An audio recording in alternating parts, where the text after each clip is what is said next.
All right. Hey, everybody. Welcome to This Pink Cloud. We are a show that is all about recovery. Yeah, I know. It'll get... No, there's a fart noise coming up. No, just so you're ready, Bradley, there is a fart noise coming up.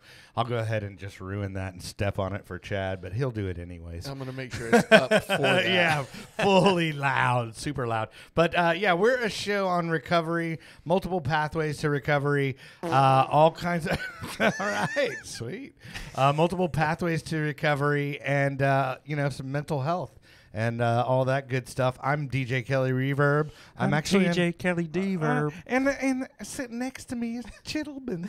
My name's Chittleman, and my friend my friend is Kelly Deverb. I sub to Liquid Tide. This is going to be fun. Yeah, Oh, dude, no. yeah. Well, at this point in the day, we've all had like Way too much caffeine. way too much Mio. So we Yeah. should really see about them sponsoring the show. yeah, right. To be quite honest with you. That's funny. Everybody has liquid death. Like, that stuff is liquid death if you really drink enough. Yeah, dude, The other stuff is just mountain water. No, You know you what I mean? start mean? getting Listen to that shit. you start getting the eye twitch. Yeah. You're like, okay, I've had enough. Yeah. Anyway, so sitting in with me is Chad Lamons. Everybody, give it up. Hey, Hi, everybody. how's everybody Chad doing? Lamons. Don't be scared. I'm here. Chad's here. Well, I am excited to have this individual in sitting across from me. I've known him for years, and he's always been in the scene. Always seems to be working where I'm either hanging or working, or one or the other. But ladies and gentlemen, Bradley Register. How are you, brother? I'm doing well. Thank you so much for having me. Thanks for coming in, man, and AKA Bar Jesus. Bar Jesus, yes. Bar that- Jesus, yeah, I that love is it. Well, so you're actually the head bartender at It'll Do, and I'm the first. I'm the first person that you'll see when you walk in. Yeah. exactly. And I then don't really have a title, you were but- actually at Lizard Lounge too, as well. For a short time, yes. Right. Okay. And then you started mainly over at It'll Do, and then but I'm sure you were tons of places Oh, before yeah, that. I worked at Zubar in the last days of Zubar. I worked at a club on Lower Greenville called Moosh. I worked Okay. at I worked at a popular bar over in Oaklawn that's still open. Okay. I worked at the Velvet Hookah in the 2000s. What's the bar in Oaklawn? To be honest with you, it's still Big open. Daddies? To be honest with you, it's still open, and I'd rather not name which one it is. Oh, because I got you. I'd rather Conflict not. of interest. Yeah, Gotcha. you. Gotcha. I have to be really careful. I don't want to. I want to.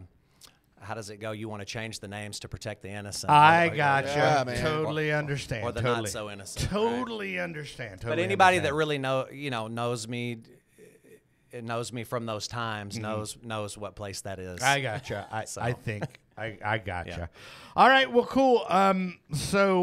Anyway, but I'm excited you're on the show because I found out you were in recovery, and it's kind of like funny once you start hearing about all these people because then it's like a little tribe. You got your Right. own little tribe, and it's funny because we were there last Saturday, and I'm like, okay, well, Brad's sober, and then a couple other of our friends that we know from the sober community come up, and I'm like, okay, well, she's sober, and of course, like Lisa Lou. Oh, yeah. And she's, there's Miss all Lisa this, forever. there's this whole tribe that that is sober out there, and it's not like we're pushing it in your face. Hell, you're Right. serving drinks, dude. Right. Yeah, Yeah, so absolutely. so it's just like, but it's just a lifestyle choice that we've made, that has, obviously been a better move for all of us because, hey, guess what? We're still alive, Correct.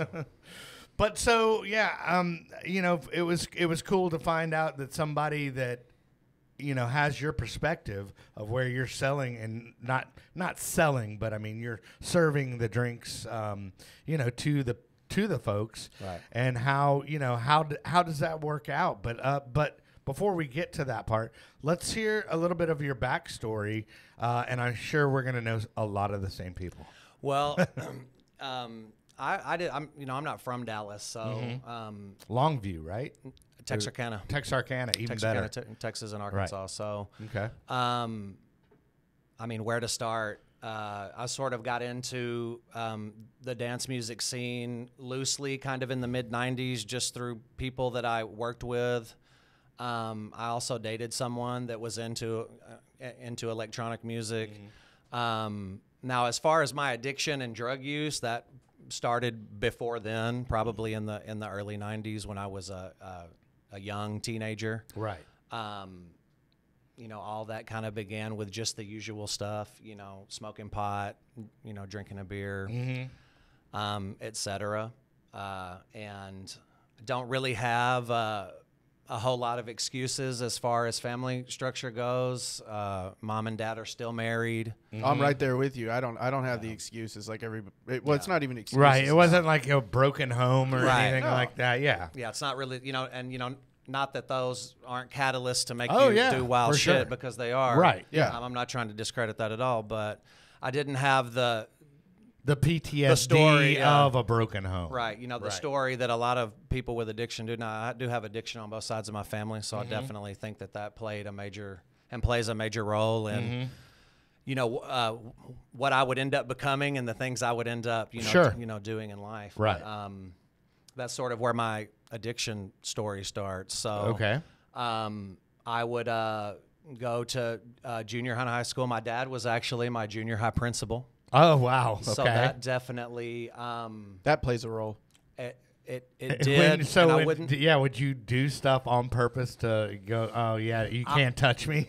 No, it's actually it actually works the opposite way you would think, right? So people would have, your dad's the principal, so you must get away with a lot of shit. And really, the opposite was true. Like, I was a target for teachers because they wanted to kind of prove to my dad that they and other people watching them that they weren't going to play favoritism, right? Right. So I was bullied, I was picked on. Oh, geez. But I wouldn't say it was like to an extreme level, Right. but it was to enough of a level where it definitely, affected me as a young person, and I was rebellious. I wanted to be but rebellious. growing up back when we did, it was like bullying, was commonplace, and it wasn't so. Absolutely. It was just like, that's part of the landscape, dude. It's Yeah. Lord of the Flies, dude. Oh yeah, there was none of the resources and talk we have now. Right. About bullying. Yeah. You got bullied, and that was part of going to school, Right. and then in turn, you probably bullied some people. Oh yeah, for sure. And that's definitely a side effect of The being cycle, bullied. Is yeah. that we kind of Right. turn around, and the ones that are weaker, we feel like are weaker than us, we bully them. Ah, So, I wanted to be rebellious and was rebellious. In my early teenage years, me and my mother did not get along, and that had to do with the fact that we were a lot alike.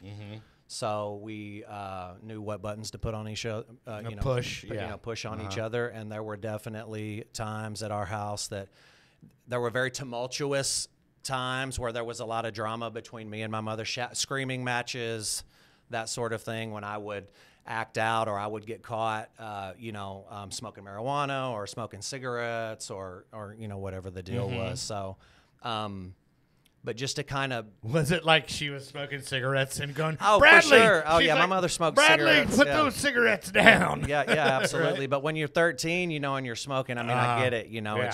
It's just you don't understand the gravity of the things that you're doing and Sure. how just goofy it is, right? Yeah, You're well, 13, and why are you're why are you you're smoking pushing the cigarettes, you boundaries. dumbass? Yeah, you're exactly. and I just wanted to be, I always had a desire to be different, and I felt different too, and I guess the only way in small town America that I was going to do that was to do drugs and wear, Outlaw. and like wear weird Right. clothes and grow my hair out and so that's kind of Sure. the way that I would choose to express myself. There was kind of a catalyst there where things went off of the deep end. Some friends, we were in junior high, and we had tickets to go to this concert. And I want to say the concert was in Little Rock. Okay. And a buddy of mine, his plan, he was like, man, I'm going to score some weed, right? And we're going to get high at the show.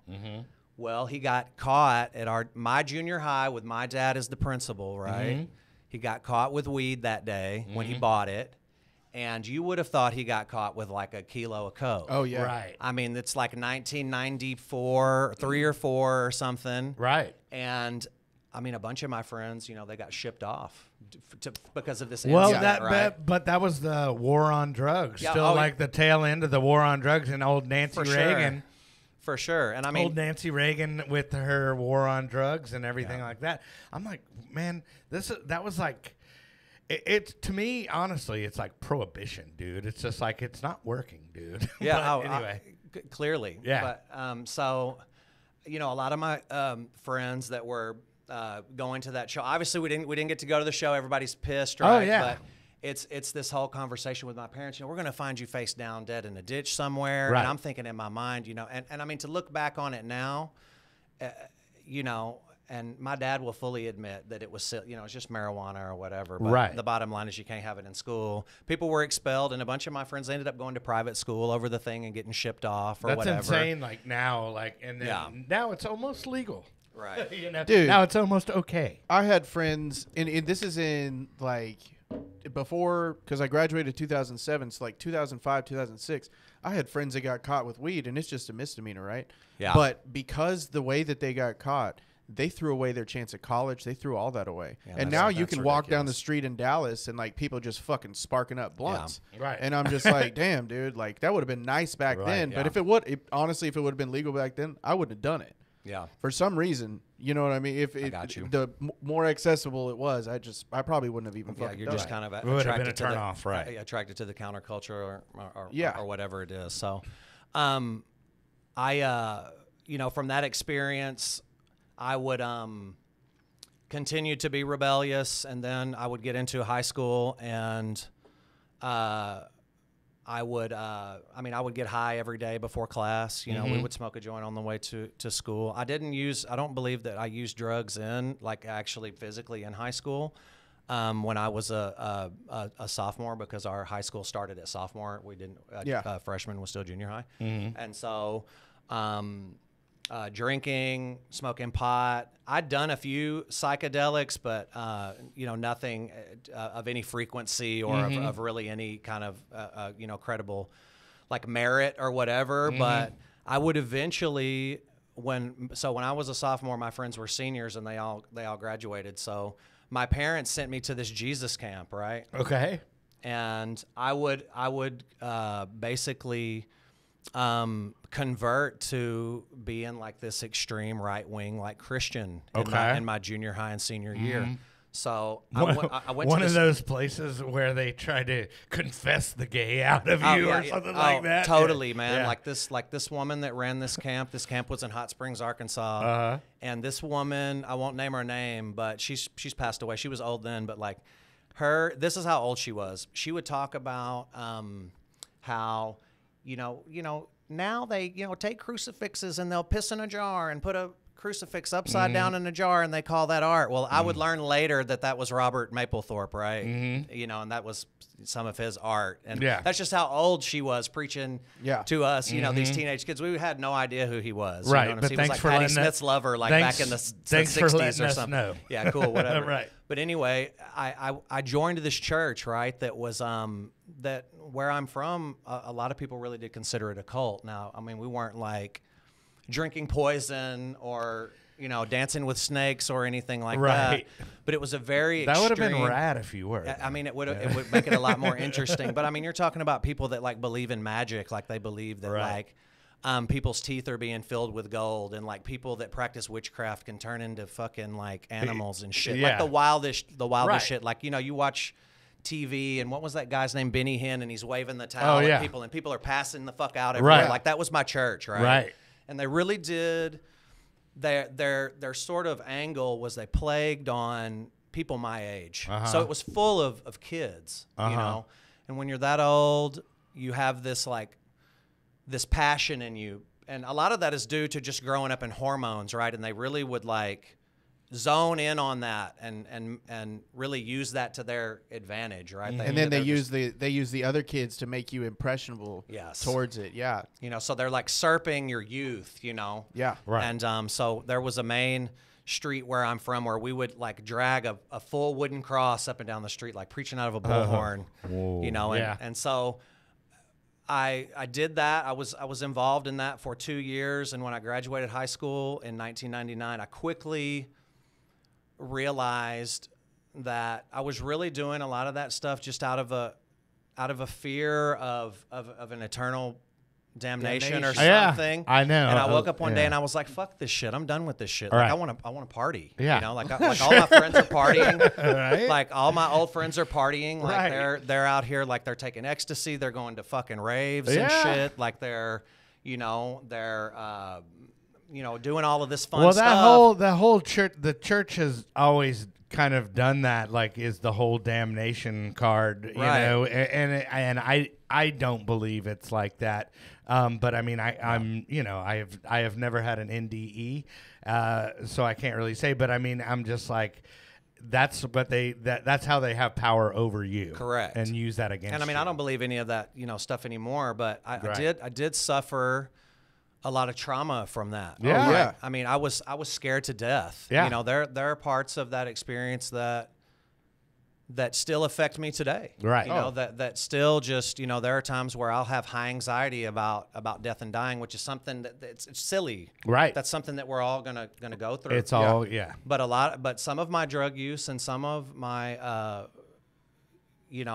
addiction spawns from that too. Right. Just being so beat down and so scared and controlled like that, right? yeah. So I would say in late 1999 I started community college, and I woke up one morning and a lot of my life is gone like that. I just woke up one morning and I was like, fuck this, I'm never going back, I'm never doing this shit again. And Yeah. I didn't go back. Okay. So, I mean, within a week, I had a pack of cigarettes. Within another week, I was smoking weed. Probably within another week, I was doing cocaine every weekend. And then within another couple of months, I was doing ecstasy every weekend. Right. Hanging out with some Sounds old like friends you were making friends. Man. Oh man. And I mean, and in the beginning, it's great, Yeah. right? In the beginning, it's like, and where I'm from, like at that time, like the cocaine was just fire, dude. It Yeah. was just like, it was, I mean, oftentimes it was better than stuff I would get here. Like it'd make your whole fucking face numb. Yeah. So, I mean, we're having fun. We're doing drugs. We're hanging out all night. And that's just kind of where things started to build, and I was on this trajectory to kind of Superstar. right. So Right.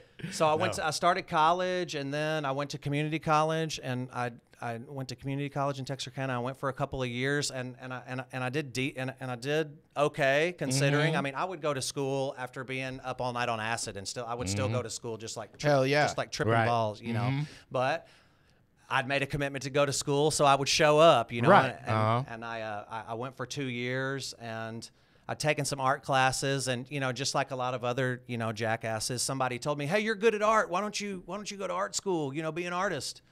And I didn't really have any goals or aspirations as far as what I wanted to do with myself, so I came to Dallas to the Art Institute, and I showed them some of my artwork. And of course, they tell you, "Oh, you're amazing. You're gonna do great here." I'd never touched a Macintosh computer in my life. Right. I think it was like Photoshop 1 or something, and I would find out that I needed to be proficient in all those things. But Right. of course, they want your money, so they tell you to come. So Right. I moved You to were Dallas. making stuff on a 486. And Yeah, right. I was like painting and drawing. I wasn't Right. I wasn't looking at a computer. So Right. anyway, I come to Dallas. I moved to Dallas in, I want to say it was 2001, and at this point, I'm not doing hard drugs every day, but I'm drinking every day. Like my main thing was drinking. I mean, I was definitely drinking every day. I mean, like a light day for me is like a 6-pack of beer. Right. yeah. I mean, just Yeah. a light day. So I moved to Dallas. The first night I moved to Dallas, I pull into my apartment. I throw all my shit in my apartment. I go to Trees and see Orbital. Okay. And I fucking take ecstasy there. Okay. First night actually living. First off, I first approve night. of all of this activity. So first night living in Dallas, and so I meet this woman, and we're dancing and stuff on the floor, dance floor, and we're talking or whatever, and we leave together, and I can't find my fucking car because I'm so fucking gacked, right? Yeah, right. I can't. Like, where's my car? It's like seriously, it's like, dude, where's my car? So I load up in the car with her, and she drives me around for like 30 minutes, and I find my car and I drive home. So that was my first night Right. in Dallas. I'm going down 75, like headed to Royal Lane, and I'm just like, Right. I mean, it was just, this is going to be great, Right. like here I've arrived. All right.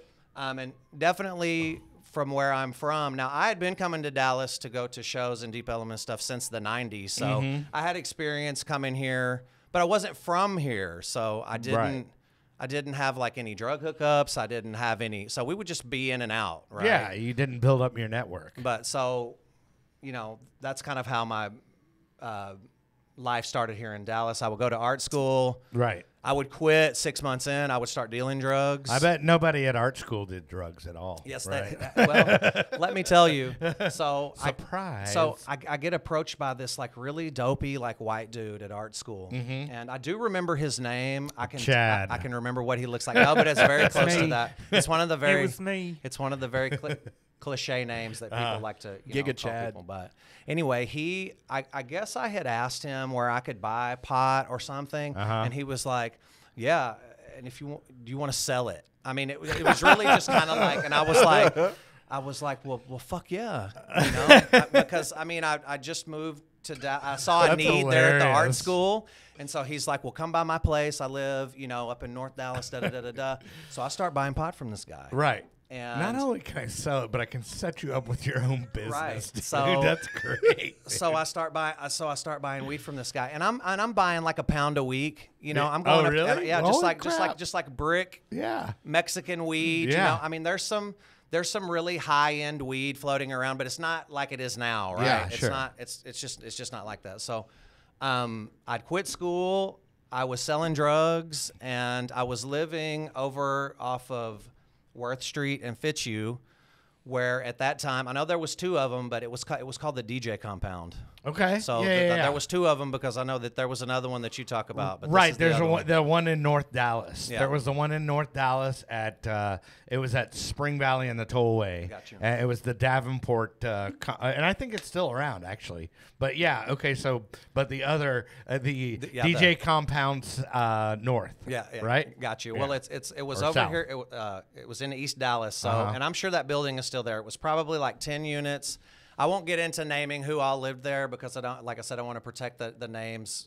Of to the innocent protect the or innocent. are not Right. so innocent. But talk about just a nonstop party. I lived there for a year. I was hanging out with and at this point, I'm almost 21. I'm getting into all these clubs. I'm hanging out with all these like old school Dallas DJs. How was the ID situation back then? Because I know back when I first started going out, they didn't give a shit. So I never had a fake ID. I know where a lot of the people get them now, and where it's a place that's been in business. I believe it's in Garland. It's been there kind of forever. I won't name drop it either, but I never really had to have one because I would know the DJ.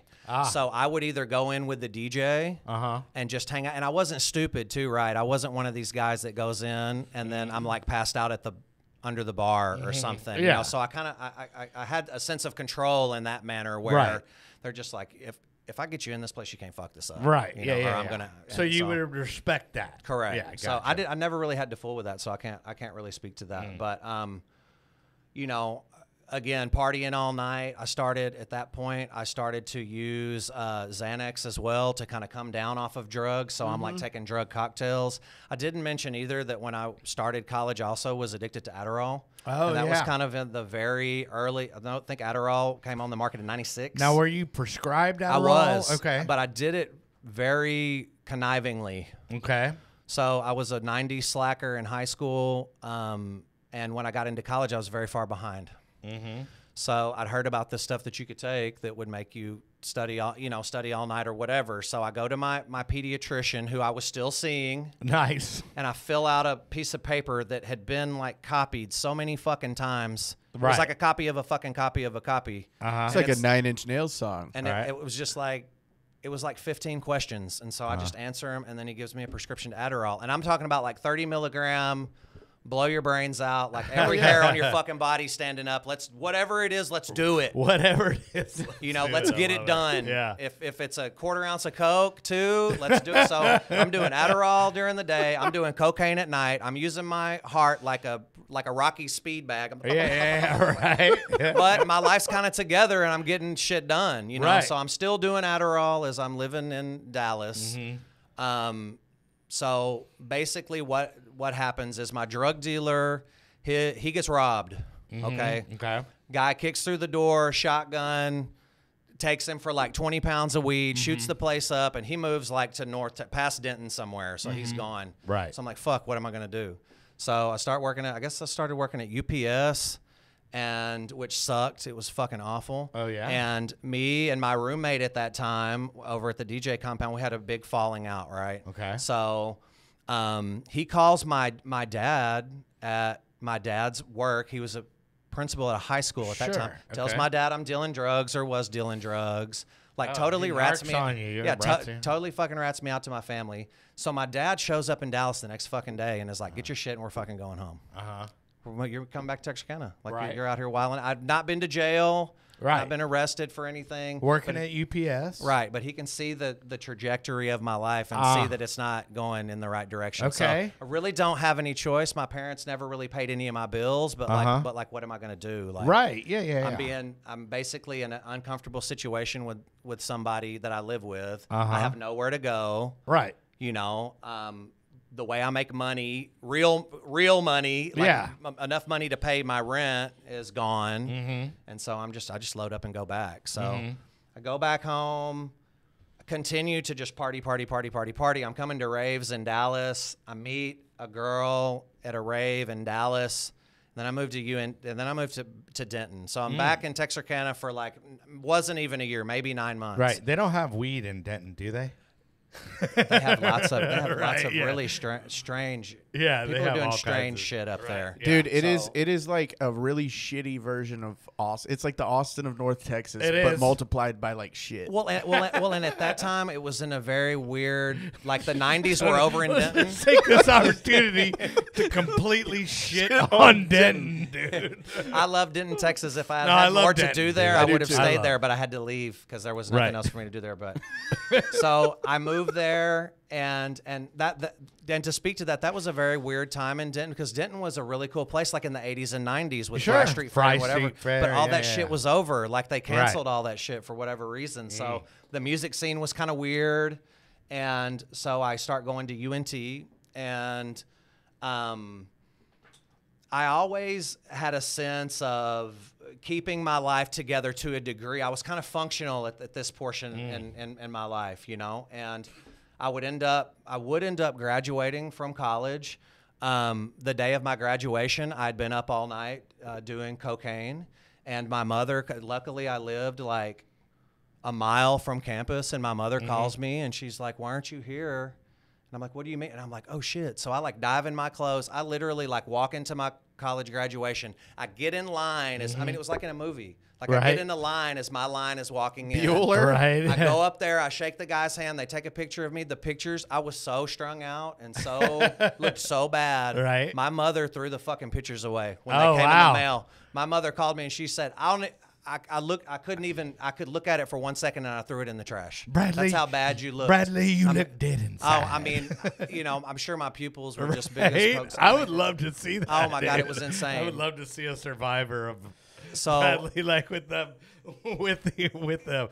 diploma. oh man, I'm just like, Yeah, right. I love that. I mean, I literally, seriously looked like I dove in my clothes because that's what I did. I That's was just like, shoop, and I was out Right. the door. Yeah. So my addiction in college I always drank. Like I said, that was always a constant. That's not even anything that I think well, about. it's not illegal.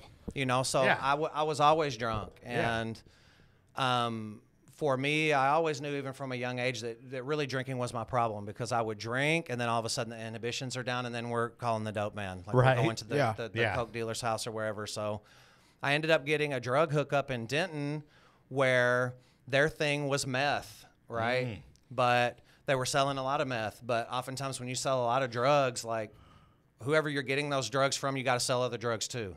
It's not just going to be the meth. Like you're going to sell this meth, but then I get a little coke. So you're going to have to sell some coke for me. Right. And then you're going to have to sell these pills and whatever else. Right. So they always had a little bit of coke. And a lot of times they would just fucking give it to me because they were Right. friends of It's mine. like if you're going to sell Technique 1200s, you're going to have to sell the entire line of techniques. Right. So it's just, you know, it's like hedging their bets or Right, something. yeah, I yeah, don't fucking yeah. know. You know, Well, I sure, never I can- got that deep into Right. it. But yeah. so the business plan behind it. So I would go over there and hang out with all of these tweakers, and I would do coke, and they would smoke speed, and it was the most bizarre shit. Like there was one time where I'm in this apartment in Denton, Texas, and this place is probably like 500 square feet, right? Mm-hmm. And there's one guy in there like making his own meth pipe. I don't know how that works, but he's like blowing glass in this apartment. He's from Denton, and dude. I'm high as fuck, and there's all these tweakers in there, and so like tweakers, they have this thing about like some of them they really get into decorating, and they're really into fucking candles and shit. So there's candles everywhere in this motherfucker. Mm-hmm. They've got a cat. And this cat backs up into this candle, dude, and catches on fire. And I'm talking about these people have been up for days. I've been over there for like 8 hours at this point. This cat is running around this apartment on fire, and these tweakers are chasing this cat with a blanket trying to put it out. A blanket. The smell is fucking atrocious, right? Yeah. And so people are spilling out of this fucking apartment. So anyway, that's who I was getting a lot of my coke from, and like Right. it was that. This is my favorite episode we've done in a long time. Okay, so I mean, I've got some pretty funny stories, and that's one of the more funny ones. But I would catch myself when I bartended this whole time too, right? So Okay, yeah, I was going to I'm waiting ask when you tables. started. When did you start that? I started waiting tables in the late '90s, and then I started really bartending in Denton, Texas at this time. So that would be at this time at a really popular restaurant. Hang on one second. Let's go ahead and throw to awkwardly to commercial, and then we'll pick up where you're bartending in Denton. Sure. All right. So we have Max the Axe, which is Lone Star Injury Attorneys. If you go to, well, it's okay. You can use the trackpad. Yeah, you can use the trackpad. I wish you to use the trackpad. But anyway, that is, if you go to thispinklawyer.com, it will route you to Lone Star Injury Attorneys, which is actually they practice personal injury law in Texas and California. That is thispinklawyer.com. Ask for Max the Axe. No gatekeeping on him. Send him an email, and he will get back to you regarding your case. And then coming up, I love this one because we always get to hear Chad and his schizophrenia of 4 to 5 different voices. But this is Stepping Stones, Sober Living, and they are out of McKinney. And Chad will take it away with his rendition of this AI commercial. All right. Let me get in character real quick. So what should we go? Man, you could go East Texas on him, man. Just Hi, man. Just go East Texas on him. I'll do the guy who tried to proposition me. Hi, man, you party? Are you or someone you know struggling with Can't even get into that. struggling with addiction, looking for a safe and supportive environment to Looking begin for a a road place to to recovery? Stepping Stone Sober Living is the place to go. We know firsthand the journey to sobriety can seem Did you impossible. say Genital sobriety? Genital sobriety. Yeah, right.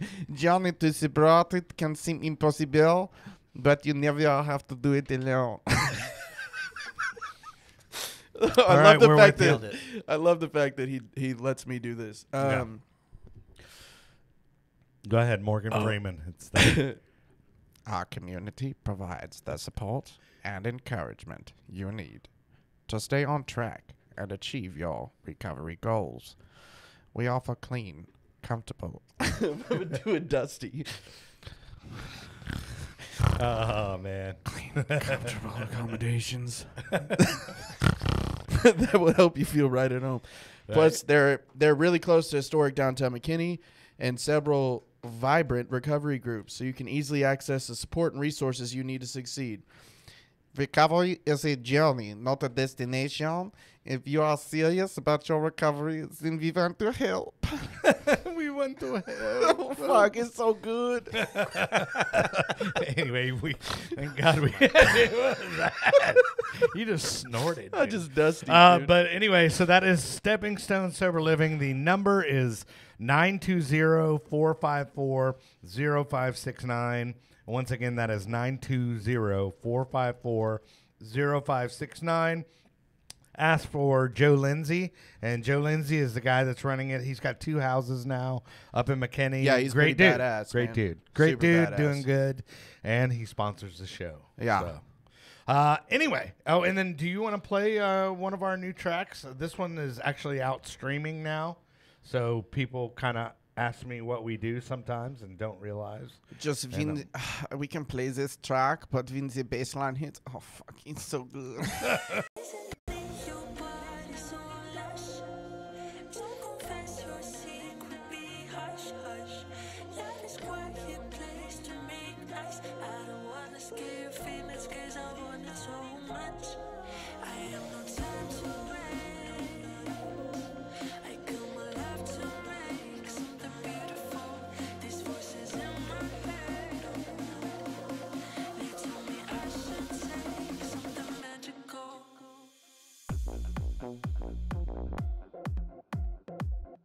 Sorry, Chet. Oh, so good. Oh, and if you are listening, Madonna, because I know you are the biggest fan of this show, you are the #1 greatest inspiration and artist on the entire United world. I love you so much. Anyway, love it. But that's out streaming on all major platforms and available on the Beatport and the track Oh my sources God, as well. we love Madonna. But anyway, well, anyway, we got that out of the way. But Gotta pay the bills. so we are at the point where one Bradley Register is starting to bartend in a big spot in Denton, correct? I started bartending at a local restaurant in Denton that had a really big happy hour. I mean, I was making pretty good money there, but I would start bartending in clubs in Dallas a few years later. That's an interesting story. I was actually DJing at this club, and the bar manager knew that I was a bartender, but he knew that I worked in like some restaurant somewhere. So basically, the story goes that I was DJing at this club, right? I was scheduled to DJ, and his main bartender didn't show up, and he's like, "So I can get another DJ tonight, but I can't. Right. You're gonna have to fucking bartend." Sure. So that's how I started bartending in Dallas, and that was in Deep Ellum in the mid 2000s. So I kind of quickly I was doing paid gigs to DJ. Well, the DJing, I got to say this: the DJing, the gigs are more few and far between. Right. If you're doing it, trying to get paid to do it. Correct. I mean, whereas bartending is much more plentiful. Right. And so that's what happened. I mean, in a nutshell, is that I was like, I can be involved in this scene and work in places where this music is being played, but I can work somewhere that's I can actually get paid and make money. Well, yeah, that's going to pay me a living. I'm not saying that there aren't big DJs in Dallas that make a living because there are, but that definitely was not me, and it fucking wasn't going to be me. Yeah, it wasn't going to be me. Right. So that's how I started bartending in Dallas, and all of these things just kind of feed the beast. Oh yeah. Now I'm in an environment where. And not that there weren't drugs available in the restaurant, that I was working at, because there obviously were. But now I'm in kind of like a kind of an anything goes environment where it's not only it goes on, but it's like encouraged sort of. Yeah. So I'm meeting all these people. Obviously there are drug dealers in and out of clubs all the time. You're getting given drugs. Oh yeah. Behind the bar, and it's just. It's a recipe for someone that's an addict. It's just a recipe for disaster. Oh, yeah. So I would do that through, how many times have you gotten the old cocaine tip? Oh, man, plenty of times. Yeah. So, and then there's the element of it where a lot of it is it's free. Yeah. Exactly. Because you're their favorite person. Right. Monetarily, it's not free to your soul or free to your well-being, but it's, you don't have to pay anything for it. So it's like, fuck it, let's do it. Yeah, right. Free drugs, I'm in. Yeah, free drugs. So I definitely had that conversation internally numerous times about, am I doing this? Subconsciously, I may just be doing this because I like to get fucked up. Yeah. And I can get paid to drink and make money and also do as much drugs as I want. It's one of the perks of the job. And just kind of be as weird as I want to, because I was into that. It's one of the perks of the job. Yeah. So I would continue to do that through, I'm, just to kind of rewind. I graduate from college. I was off and on doing massive amounts of drugs in college, but I was always drinking. So I graduated from college, and then I moved to Dallas. And then I was already bartending in Dallas, driving from Denton to Dallas to bartend back and forth. How I never went to jail, call it luck, call it fortune, call it fate, destiny, whatever the fuck it is that you believe. Right. But I never went to jail for drinking and driving. I don't know how. I don't same know how. here. I don't. I can't had, explain it. I had done a couple of times like where I gotten pulled over, and I just not my story. automatically knew the license and registration, so I had them in my wallet, ready to go, because I was like, and I'll crack the window this far and just go here. Yeah. And then hopefully he doesn't ask me to step out of the vehicle. Right. And just pray to God that he doesn't hope, you know. And I mean, I had, of course, numerous close calls. Oh, but yeah. Like close calls going to jail and going to jail ain't the same fucking thing. Anybody that's been to jail is going to tell you. Right. Almost going to jail and going to jail are it's two not the different same thing. things. So I'm not even going to waste your time with that part of the story because it's just whatever. So I moved to Dallas. I'm bartending in this club, and I bartended at numerous clubs, you know, in Dallas. And so I'm getting on up into, you know, in my 20s, and just something internally inside me, physically and emotionally, is heading toward rock bottom. I worked in a lot of really fun environments, a lot of really successful clubs. Yeah. And the last club I worked in, when I was still using, I was making a crazy amount of money. I mean, like, I would probably say that, and I don't know everybody's business, but I mean, we were probably making the most money of a lot of bartenders in top 10. Right. You Yeah, know? for sure. And the environment was super, super wild, gay bar, dancer bar. So that's kind of what it's. I wouldn't necessarily call it a strip club, but we've got go-go dancers everywhere. Right. It's like, I would imagine it was like Studio 54 was, if you could, if you know, I mean, it's just decadence, excess, and so there I am. Right. You know, I kind of got the job. A friend I used to live beside this bar. I lived beside it for years, and there was a hole in the fence, and I would just crawl by the through way, hole and go okay, into the bar. so what is your favorite gay bar name ever? I've got two. I've got my favorite one. There was a bar in Chicago called The Manhole. That one's good, and then the other good one was The Mailbox, like MALE box, mailbox. There's one in New Orleans called the Corner Pocket. There was one in New York in the 70s called the Shaft. Oh, okay. Which I really, and if you've ever seen, and that place was legendary. If you read about that place, like, I mean, if just look it up. But you can see some of their flyer promos and stuff. But probably the Shaft. Yeah, that's is a a pretty good one. Yeah. So there I am. I kind of got that job. A friend of mine invited me there for his birthday, and I had no idea what I was walking into. Right. And when I walked in, my mind was kind of blown. It's like 11 a.m. It's all blacklight effective, which is kind of weird for gay bar. But anyway, everything's painted crazy colors. It's full fog smoke, lasers, dance music at pumping. 11 a.m. And there's people there. There's like fucking 50 people there. This place is the size of like a fucking 7-Eleven. Yeah. You know, so it looks busy, right? And the next thing you know, in the next hour, I'm in the office with the owner, and he's like, "Show up tomorrow, you got a job." Right. And so I just go with it. I'm just like, okay, here we go. So I worked there. I was the bar manager there for almost 3 years. And in that time, numerous people died of drug overdoses.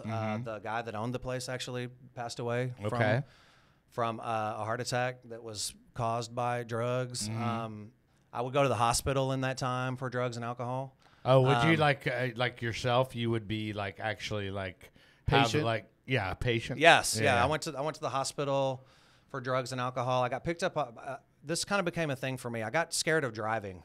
Oh. And my You anxiety. had anxiety. My anxiety was getting to a point where I couldn't drive. So I would take. This was before Uber. Klonopin So and benzodiazepines. I would have friends and I got addicted to Xanax, but I would have friends take me to work or whatever, girlfriends, different things. But I got picked up.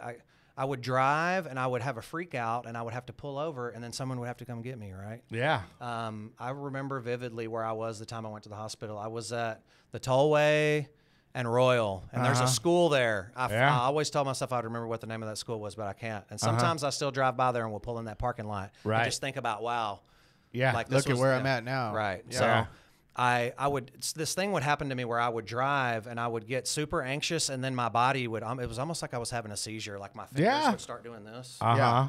And I don't know if it was I was dehydrated and at the time I went to the hospital, I think I'd done like 5 or 6 drugs in Yeah. a span of 48 hours or something. So it was no It wonder couldn't that have I felt, anything to do with no that. wonder that I felt Yeah. the way that I did. Right. But that started happening to me. Yeah. Like my face would go numb and like it Oh, would yeah. almost like I was having a stroke. Or I've some got shit. like Bell's palsy or something like that. Yeah. It was weird, and I'm thinking back now, I don't want to know now what it was, and I didn't want to know then. Well, I mean, the thing is like what I found out in actually being, in sobriety for just a little bit of time, man, I didn't realize how bad the alcohol was causing my anxiety to amplify. Oh, I for mean, sure. out the roof, because like once I quit just for like a 30-day period, there was times I was uncomfortable, but it wasn't like the daily anxiety I had when I was actively using. Oh man, I was the king of the shower beer. Yeah, you know, oh, yeah. like I would wake Well, up. shower vodka. Yeah. Oh, dude, I'm talking about Grey Goose and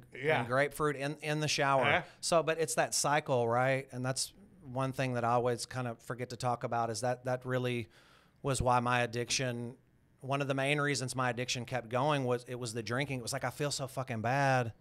I've got to drink something else. I've got to drink something else just to and get you right. can fool yourself that you're keeping the drinking under control. Yeah. You've got that under control. Yeah. Yeah. So, man, I kind of forgot where I was. Well, but anyway, okay, so I'm yeah, working at this bar. yeah. So basically, what happened to me that day was I have this super crazy anxiety attack. I think I'm having a stroke, and I pull over and I call one of my really good friends at the time, and he comes and gets me. So when he comes and gets me, I'm in the back of my car, and I'm just like hugging the back seat. Mm-hmm. Just fully freaked. Yeah. I mean, and I'm sure that he was super distraught because Yeah. he had seen me sort of in that state, but never like that. He takes me to the hospital. Uh-huh. So I go to Parkland. I get dropped off at Parkland. That is an anxiety attack in itself. Anybody that knows Parkland Hospital, if you've Right. ever been in the emergency Oh, room, yeah. if you've ever been in the emergency room at Parkland, it's Chad's been chained to a bed in Parkland. so so I go in, right, and they get me in fairly quickly. They're checking my vitals and stuff, and they're elevated, but they're okay. But I'm flipping out. Like I can't believe that they're okay. Right. I'm like, there's no way my vitals are okay. Yeah. Like I need a Xanax now. Uh-huh. And they're like, they're like, dude, you're going to have to calm down. Yeah. Like do you feel like harm? So my angle then, they're like, do you feel like harming yourself or anybody else? Uh-huh. And I'm like, if I say yes, will you give me some fucking drugs? Yeah. Can you give me a Xanax? I need a Xanax. And they're like, no, if that's what you tell us, we're going to lock you in a room for 24 hours. Like, okay, no, I'll wait. Right. So I'm sitting in the waiting room. I'll never forget this dude comes in that's fully with a gunshot wound to the chest. I'm just like, I'm calling my parents. My parents are like fully freaking out. Uh-huh. So it's like 10 hours later and I get the smallest Xanax ever. Uh-huh. Take it. I've obviously had an opportunity to calm down. A girlfriend of mine at the time comes, picks me up with a 6-pack of beer, a pizza, and something. Right. So I'm like drinking in the car already Yeah. from leaving the hospital. Uh-huh. And I would just continue to use, and that was probably in 2000 and early 2012, and I would continue to use for the rest of that year. And I would eventually kind of have like a moment of clarity in December of 2012. Well, let's talk about Was that. it Like, was I mean, it based on the Mayan calendar? No, it wasn't. Right, that's funny. But I think that was the year, right, that it ran out. Right, Yeah. that was December when- 20. that was December the end of the- 21st, 2012. I was going to Mexico at that time too. That During was the end year. of the world. And I'm surprised that I wasn't there to celebrate. that. Celebrate Yeah, it, yeah. right? Because Little I couldn't burning, go- I was going to little Mexico at Burning that Man time. action. Yeah. Go down. Let's get to the Mayan Riviera and Right, I actually celebrate the end of the world. I actually, when I was in Mexico that year, I actually took some ecstasy in Tulum, and I got lost in the jungle, and a little Maya man found me and rescued me and took me back to my That's fucking. so cool, dude. Took me back to dude. So I fucking. Did he I'm speak in, with clicks? I'm in. No, well, he spoke Maya. I mean, he probably spoke Spanish. he too. spoke- he the spoke native language. Maiwanese. He spoke Maya. So I'm in Tulum, right? And I lose my. I've taken ecstasy. It's during the daytime, and I lose my sunglasses. Uh-oh. And I get fixated on stuff. Oh, right? yeah. And I hate losing things. Sure. So, and they weren't the most expensive glasses, but they were designer sunglasses. So I'm like, I'm gonna go back in the jungle and find them, right? And so I leave my hut. I was literally staying in a hut in the jungle. Okay, and I leave my hut to go find these sunglasses, and I get lost. And my dad, I was a hunter as a kid, and my dad was always like, if you get lost, and I mean, my eyes are just fluttering. Yeah. It's hot. Like, I don't know why taking ecstasy sounded appealing when it's like 100 degrees in the gym, but it did. So anyway, I'm by myself. I used to take ecstasy by myself all the fucking time. And so I sit down, and I can remember my dad telling me, just sit down and listen. You know, like listen for a road, or listen if there's an ocean, like walk to where you hear the water. Right, or a stream or something it's like getting that. At this point, it's getting dark. Oh, and I'm shit. like, I'm gonna be out here like on drugs alone. and it was like something from like a fantasy movie, like this little bitty dude, and they're short guys, Yeah, right? like 5 foot. And he just on a good appears out day. of fucking nowhere, and he's like, You need to come with me. and doesn't speak. He doesn't even say anything, and it's almost like he was sent or something. Right. And I don't believe in shit like that. But Yeah. anyway, I stand up, and he's like waving me to me, and I just follow him, and he takes me right back to my hut. It took like 20 minutes to get there, but I mean, he delivers me like right. It was like he was watching me the whole fucking time. Right. And so I go. And then in, did he just wave by to you? He did. He didn't say a word, dude. He just goes like this, waves by to you, and then he just disappears. he dissolves like he just walks away back into the jungle like he lives out. And I'm sure he did. He lived out there somewhere. I love it. But it was anyway. It was. And he left me a little plantain on my doorstep. So that's a fun one. But anyway, Yeah.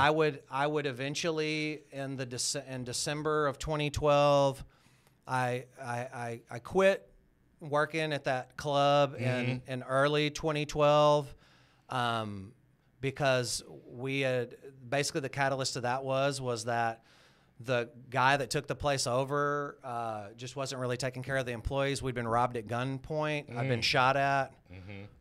We had to go to court for that. Those guys ended up going to jail.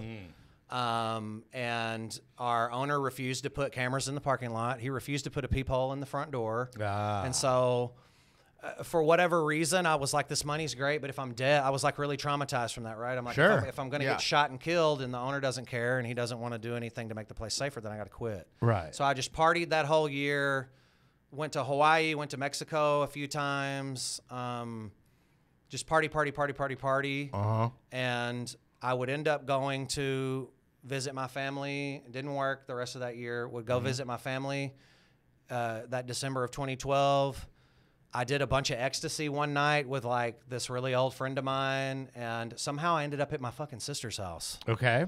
And I'm by myself. They've gone to bed, and I don't know what happened to me. I really don't. But the next morning, I drank everything they had. They were super pissed when they got up in the morning. I bet, yeah. Because like I drink, they had like a full bottle of Captain Morgan in the freezer. I drank all of that. Oh, yeah. Trying to even myself out. I'm like laying on the couch, just like twacked out of my mind. And so I end up having to stay at their house for like a whole other day because I can't leave. So I'm like peeping out the shades. And like my sister's like, dude, you got to fucking go. Right. Like you can't be here all fucked up. Right. You know, Yeah, or yeah. whatever, you know. And like they're dealing with me because they know how I am. Right. But I finally have to call my dad, and I'm like, I need you to come get me. So he comes and picks me. It's like a 5-minute drive. He comes and picks me up, and I'm obviously super distraught. He's had many phone calls with me over the years. I bet your dad is so happy that you're sober now. Oh, he is, man, Yeah. for sure. Yeah. Because both my parents had to deal with alcoholics all growing up. Yeah. So my parents didn't really drink. Uh-huh. By the time I got old enough to notice, they didn't really drink at all. Sure. But they had to deal with abusive They parents, had to deal with Bradley, step-parents, dude. siblings that were alcoholics, and Yeah. then they had to deal with me. Yeah. So I go home, but when I left my sister's and I got up off the couch, I looked at my sister and I said, when I get up off of this couch, I'm never going to drink or do drugs again. And I just decided, right? Had you ever said that before? I'd never made that specific statement. No. Okay. I did get sober for a short time at another period of time, but I blew it very, very quickly. I couldn't.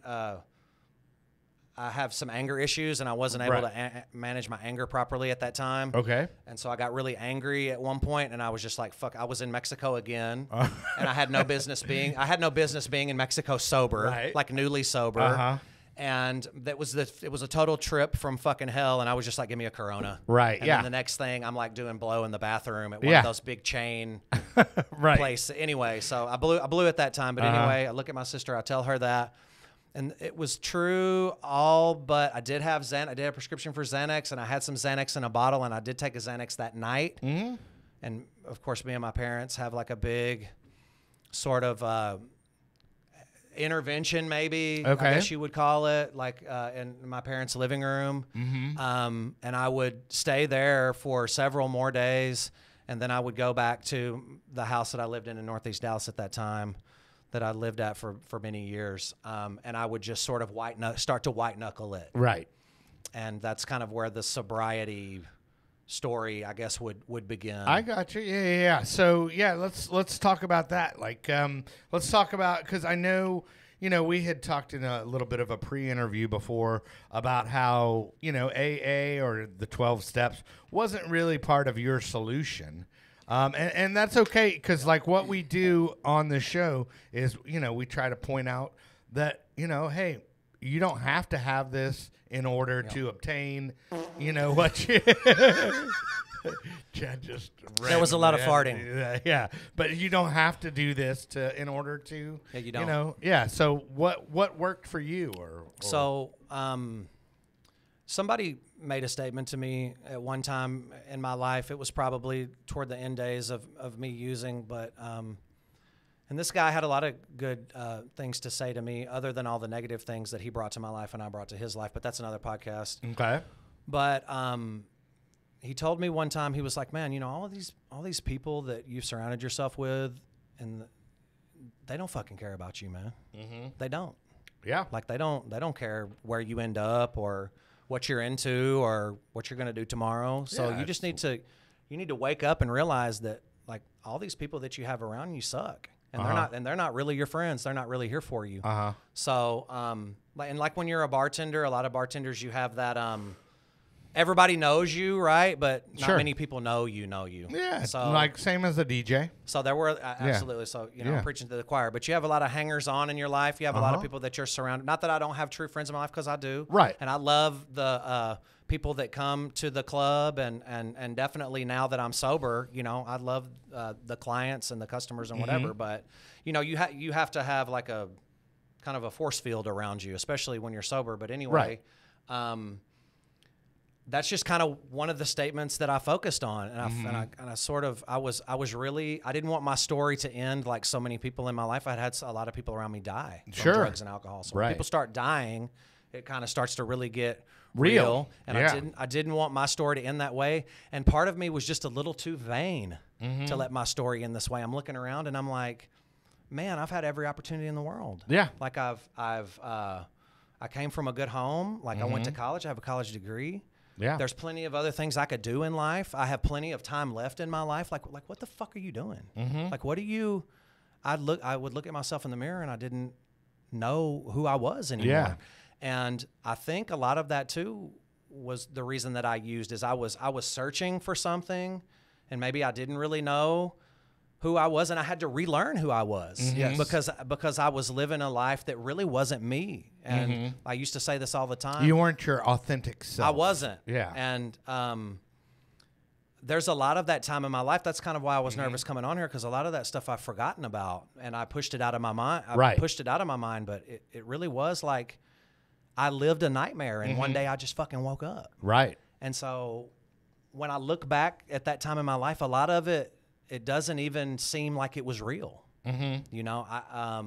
I did do therapy before. I'm about to go back to therapy, actually. That was one of my goals for this year. I'll start that at the end of this month. A lot of people with substance abuse or substance use disorder, there is a lot of trauma co-occurring associated with that, and a lot of things that people don't necessarily deal with. And to be honest, I mean, but the 12 steps is basically kind of designed for you to deal with all your baggage. It's interesting, man, and this is something I say at meetings now, because it's not necessarily talked about a lot, right? Because they're all AA and blah blah blah. Yeah. But like, if you have a co-occurring disorder, you have trauma, you have depression, you have this and that, and then that accentuates substance use disorder, right? Why would you treat a co-occurring disorder with one stream? Got you, yeah. You know what I'm saying? Yeah. Like, you got to attack it from different angles. Exactly. Right. I'm not going to the store. If I need 24 eggs, you know what I'm saying? I'm not just going to go buy 12.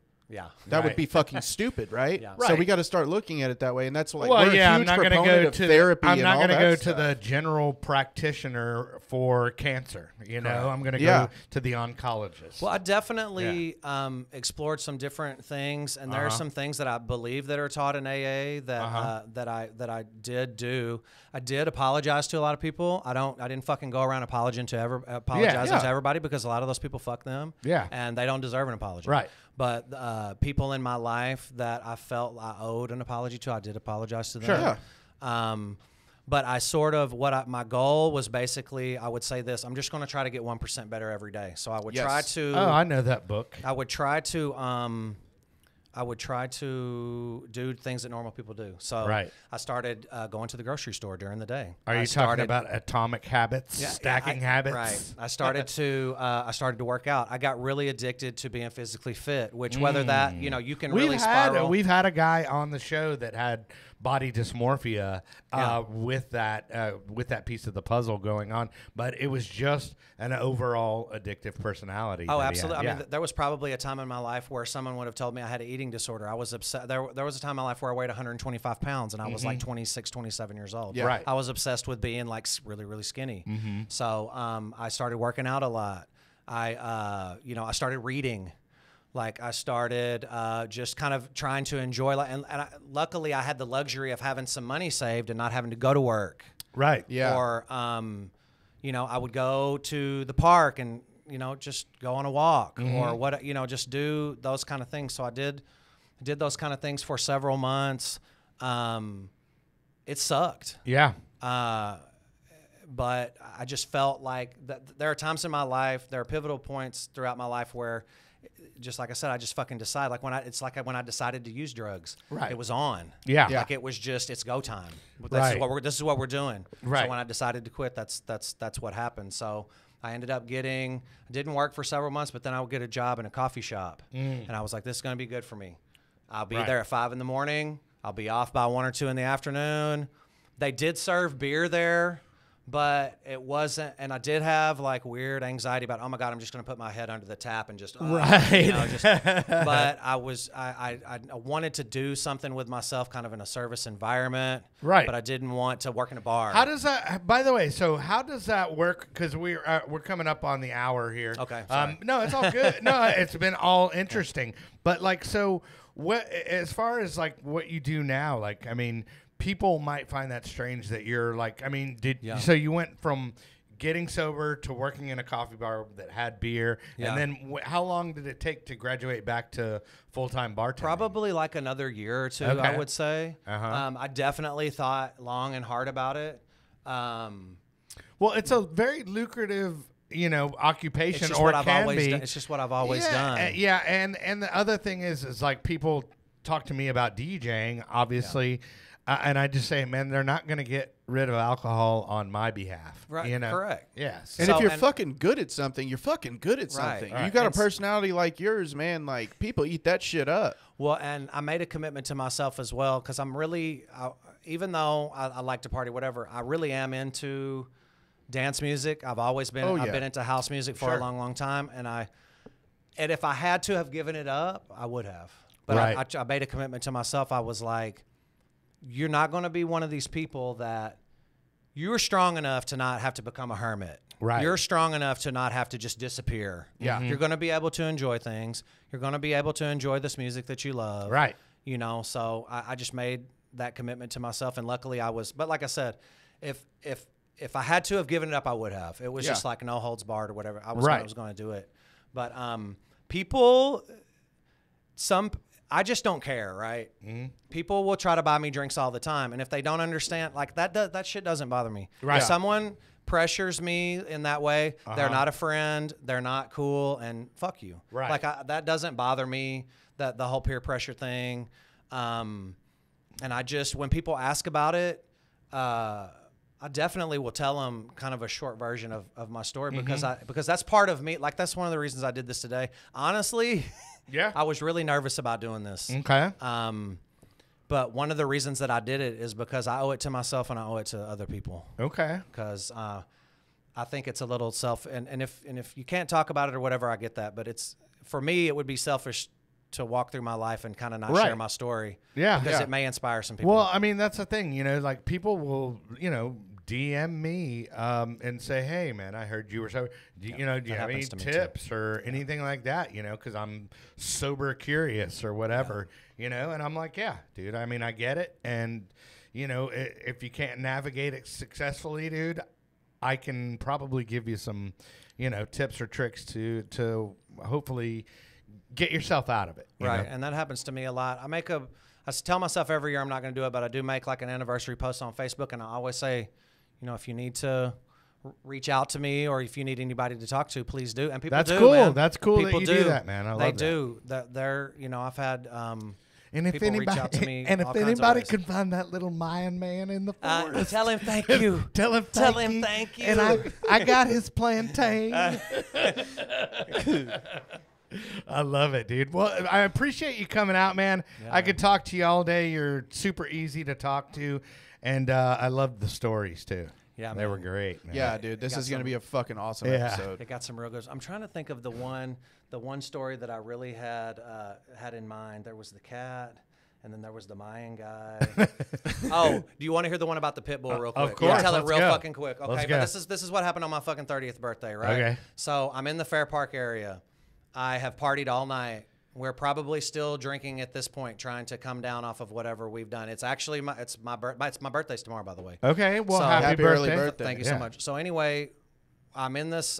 It's a living space, right? But it's at the bottom of like a building with there used to be a bar over it or something. Okay. So there's a kitchen in the middle, and then there's like 3 bedrooms on the side of it, right? Okay. So the person I was there with disappears. They go into the storefront to work on something. So I'm in the back drinking by myself. I'm probably playing on my phone, just being a geek or whatever. And all of a sudden, I hear these blood curdling screams. Okay, this guy is like, what does he say? He's like, oh my fucking God, I'm gonna fucking kill him. I'm gonna fucking kill. So you can imagine, like, I'm still coming down off Yeah. of last night's festivities.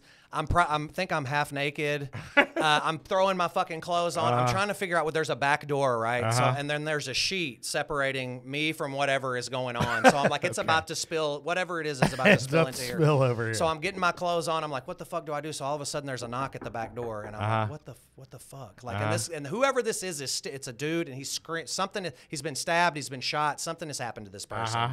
And so I pull the back door open, and there's this lady standing out there. She's probably like 40 years old, and she looks awful, dude. She's covered in sweat, and she asks for the girl that lived there. She's like, I'll call her Jane. Is Jane here? And I'm like, no, Jane, she's here, but she's not in this fucking room. What can I fucking do for you? And she's like, I'm having a heart attack. I need you to call the ambulance. So I've got a woman having a heart attack at the back door. I've got somebody being murdered in this other room, right? Okay, so I call 911. Someone has already called 911 from another room. So I called 911. The woman answers. I say, I got 2 things happening here. I've got a woman having a heart attack at the back door, and I think somebody's being murdered in the other room.